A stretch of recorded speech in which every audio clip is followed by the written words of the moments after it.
Month of Gratitude, week 4. As you will have seen from my videos throughout the week, it's been a challenging couple of weeks, stress and anxiety wise. Things I've been working through, and it led to me realising that my uptake in sugar intake, I believe, may be impacting my mood. So I'd like to start there with my first piece of gratitude this week. The fact that the human mind can work through things and realise what is going on and how we can maybe change what we're doing.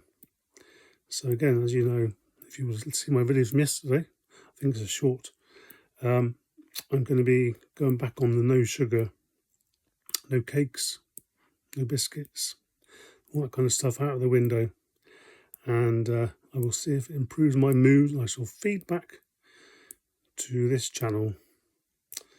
The next thing to be grateful for, which is quite difficult this week because up and downs, mood changes, things to be fed up with. It's been quite hard to be finding good things to be grateful for.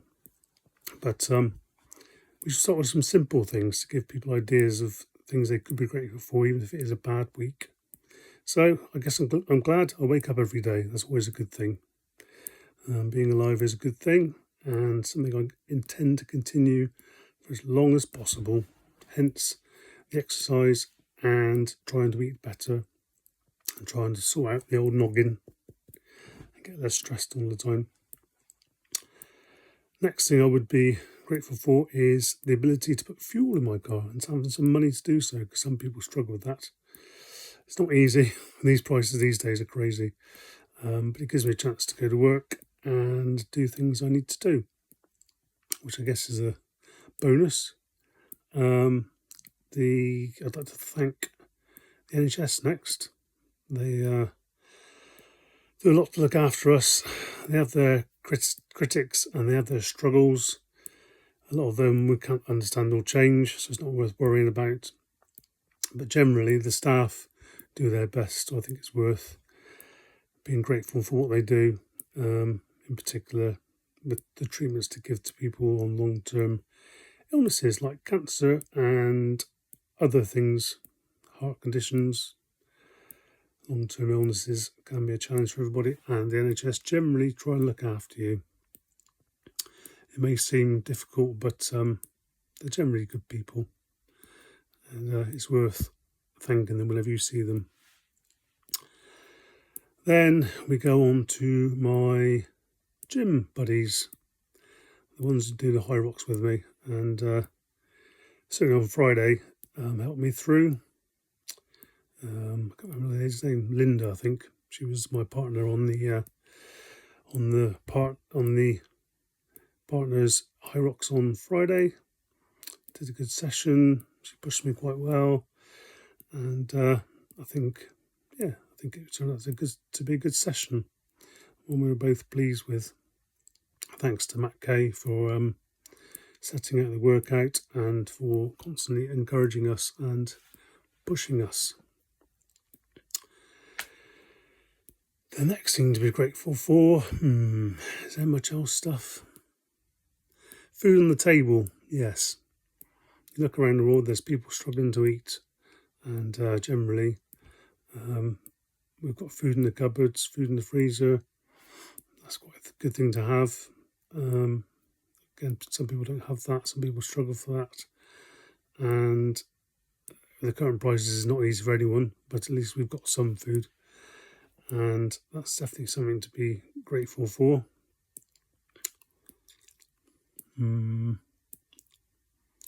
I've had a good call from somebody from work as well, so I've been doing some mental health and wellness talks at work, trying to share some of my experiences and things I've learned, similar to this channel really, but targeted at colleagues at the company.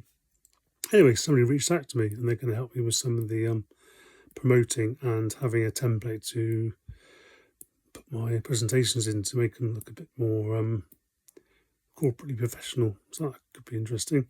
Anyway, it's good to get somebody volunteering to help for a bit. So I'm pleased with that person for doing so, and pleased they are happy for me to continue these talks. As I say, it's all straight from the heart, talking about what I know about and things I've learnt, and I will end up getting people in to talk for me in terms of things I don't quite understand, such as I want to do a talk on suicide, and I know something about how people struggle with it and things they do to help keep from actually doing it. But I wouldn't call myself a professional, so I'm going to get somebody who actually runs a suicide prevention charity to do that talk, because I think it would be more accurate and more helpful. And what else to people? I think I am grateful for the time I had on Wednesday to have a wander and I talked to you guys in my video for earlier in the week. And the fact I could pop to the Plough in Prestbury and have a non-alcoholic cider and a little snack before going back to pick up my daughter up from her club. Nice bit of time, I guess, just to kind of chill out, try and get her into a better place. And I think the last thing to be grateful for this week, which I'm grateful for most weeks, is the men's support group I facilitate. It's a local mental health peer support group, and we've got some regulars who pop along and some new people who pop along now and again. I'm really grateful they're quite willing to be open with me and others on what's going on, and I'm pleased that around the group generally people have things to help other people with, shared experiences, and I think we're all pulling each other in the right direction and helping to keep each other maintaining our mental health as best we can. And I feel privileged to be helping those people, and privileged to be a member of the WhatsApp groups we've got, because they're quite helpful, good tips, nice to be able to help people if they're struggling as well, because it's not a nice place to be when you've got things going on which are causing you mental anguish, or you're feeling a bit stressed or anxious. And it's just nice to know there's somebody or some people who might be able to even just respond to WhatsApp and say, you okay, or try this, or think about this, or maybe share a video or something. So yeah, that's all. So definitely to be grateful for. It's not a good place to be when you're kind of struggling with your mental health. But when we can kind of share together, I definitely think it helps. Keeps us all a bit safer from our own thoughts, and helps you feel less alone, I think. And you've got a chance to share things you probably wouldn't share with loved ones or friends, totally confidentially. So yeah, I'm quite privileged to be accepted as facilitator for that and part of the overall organisation. So yeah, and my final gratitude, as usual, is to thank all my subscribers. I had a few more this week from the WhatsApp group, which is cool, and the people who have watched and liked my videos, as honest and rough as they are. Hopefully they're improving slightly. I think the one yesterday I was out of breath, so it was a little bit, the short was very short, and my words weren't necessarily coming out as clearly as they do sometimes, but yeah, I appreciate the views, and I appreciate the subscribers. I'm hoping that things will have an uptake in the coming weeks. I've got a few talks or videos planned in my head.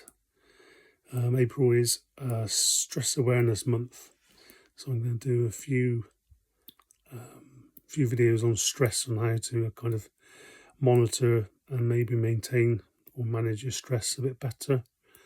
So keep an eye out for those. And if you've got any topics you'd like me to cover, feel free to add them in the comments, tell me some other, I don't know. I think my email is somewhere on the site. But anyway, just comment and say, oh, can you cover anxiety? Can you cover depression? Can you cover supporting somebody with dementia? Another thing I've got lots of hope, lots of experience of, which I think I can give some guidance on and some advice, some of my thoughts, and point you in the good direction of support services for that. Anyway, if there's things you think, that'd be quite nice to know about this, as I say, I'll try and cover what I can, and if I can't, I'll see if I can get somebody on the channel who can cover it and talk to it for me. That'd be quite interesting, wouldn't it? Maybe have a little video room. I might mean I have to start learning to edit my videos a bit and that kind of stuff, but can't be quite as raw if you've got someone else involved. But yeah, some kind of conversation around topics. But April is Stress Awareness Month, and I will be doing 1, 2, maybe 3 videos on stress and how best to maintain it, and that should be good. So subscribe and you'll get told about it, and comment if you want to ask for things or you think I should talk about other things. I don't know, just just engage a bit, because I know you're there and I know the things that matter to people. After all, this channel is about me reminding myself what's good for me and what I need to do to keep myself on the straight and narrow, so it helps me. But I'm hoping that it will encourage others to think about how they can help themselves, get some advice from their medical professionals or counselling, and make their own choices around how best to help them maintain their mental health and general wellness. Anyway, that's 12 minutes up. I thought it was going to be a quick one today, but I'm obviously gabbling, so thanks for listening, and I shall catch you next week, which should be the last week of March Gratitude. I may even carry it on and see if I can just keep doing it weekly from now till yonder time. We shall see. Not sure if I should use yieldy English too much, because I can't say it, but hopefully that will listen to me and get yourself something out of what I'm talking about. Cheers.